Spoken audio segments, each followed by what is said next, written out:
Well, good evening, everybody. This is WBKB Meteorologist Ryan Crump.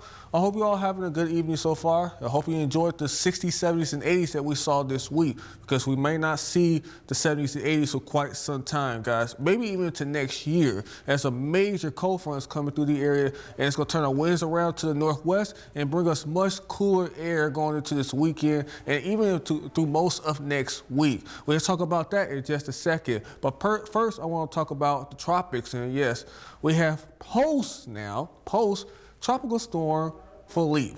Now, guys, you might be thinking, well, the wind speeds are still more than 40 miles an hour. That is considered a tropical storm. Well, yes, that is correct, guys. 39 to 74 mile winds considered a tropical storm. But it has run into a little bit of an issue in terms of a cold front that's already passed, a first cold front that's passed through our area, and it's also passed through parts of the northeast. It's lost its tropical storm characteristics due to that cold front as it merged through that. And I talked about this a little bit yesterday, that that's a possibility, but it's still got the wind speed, so it's still going to be dealing with heavy rain and some gusty winds along with that. Well, wind speeds are 50 miles an hour. Pressure is at 1,003 millibars, and it's moving at north-northeast at 16 miles an hour. And again, it's expected to continue to go in a north-northeast trajectory and affect areas like Nova Scotia, the Maine, Vermont, parts of Canada. So yes, it's going to be affecting them once again. This is their third tropical system that is going to be affecting the northeast, even parts of New England as well, because now they have to deal with heavy rain. Yes, we're going to have to deal with rain in our area too. But I want to, before I get to that, I want to talk about the frost and freeze advisories that's out there in parts of the northern plains in the in the Midwest, because this is going to eventually move in our direction. This is a result of that cold front that came through the area just yesterday or earlier today in parts of the Midwest, bringing in much cooler air. Some of the coolest air of the season here. That again, we're going to have to deal with this as we go forward. I want to show you that you all this, because this is the type of frost and freeze advisories that's going to be coming in our direction, especially for next week. So guys, if you have any plants or sensitive vegetation or even some pets outside that you normally keep outside at night, you may want to bring them in to avoid any damage due to the frost. Now, high temperature today, well, we got up to 64 degrees, pretty much where we should be for this time of the year.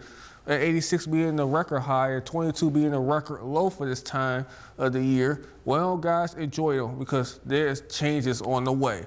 Now, look at these temperatures here. We're already beginning to feel the effects of that cold front, second cold front that's coming through the area. We're down to 59 degrees, 63 here in Detroit, 65 in Indianapolis, and even further east, we're in the 70s in Pittsburgh. So yes, but look as that cold front has already passed through the area. Look at the temperatures.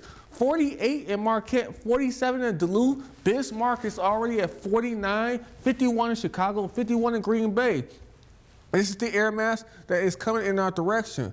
These are the current temperatures right now. Just imagine how the overnight lows will be, as the overnight lows could reach down into the 30s and even some 20s in some of these outlying areas out to our west. So we got to be aware of frost and freeze, as I just described, explained to you all a little bit earlier here, guys.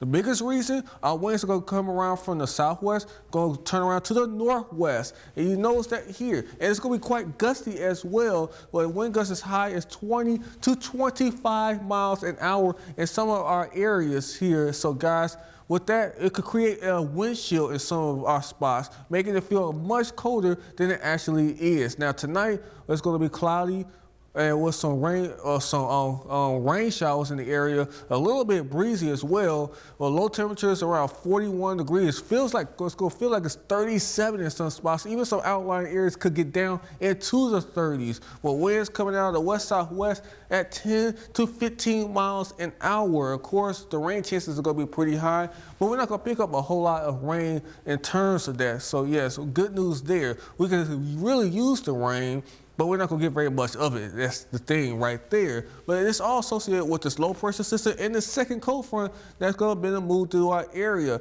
knocking our temperatures down. Even some areas up there in parts of Ontario and the upper peninsula will be seeing some snow out of this. Good news, we don't have to worry about no snow, at least for the time being. Looks like that's going to stay away from us, but we are going to have to worry about those rain showers in the area, and a lot of chances to see that as well. Look at that, rain chances going all the way through Sunday into Monday, guys, and even beyond. Now tonight again, mostly cloudy, a chance of showers. It's going to be quite windy. Low temperatures are going to be in the 40s, even 30s as we go further inland. So yes, it's going to be like that with the winds. It's going to feel even colder. It's going to feel like we're going to be in the low 30s, even some upper 20 wind chill readings. Now tomorrow, again, much cooler with a few showers in the area. High temperatures only getting into the low 50s along the coastline, upper 40s as you go inland. So yes, much colder, and it does get worse. Look at this weekend temperatures, guys, only in the 40s. And then, of course, the 30s as we go further inland, the 30s for lows. Look at that. Overnight lows are going to be dipping down into the 30s. These are numbers that you will see when it comes to seeing frost. When you see frost, yes, frost is a concern going into next week. 52 for Saturday and Sunday for Oscoda, 53 and 52 for Tawas, and of course, Rising Sea is going to see the same thing, lower 50s for highs. And yes, look at the forecast. Only 49 tomorrow, 47 for Sunday, 45 for Monday. But we do warm up just a little bit for our Tuesday through Friday of next week, but we're only going to stay in the 50s, which is still below average for this time of the year, guys. And look at those overnight lows, 39, 38, 39, 39, 36, 36. That's getting pretty close to that rain-snow line, guys.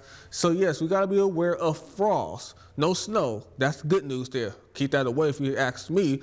But this is what we're going to have to deal with as we go through the month of October. Now, keep in mind, guys, one other note. October is also one of those months where we could see 80-degree temperatures and snow in the same month. Only April and March being the other 2 months. So, guys, yes, definitely going to feel more like November-like temperatures here the next few days before we warm up slightly going into next week. Well, this has been WBKB Meteorologist Ryan Crump. I hope you all have a great weekend.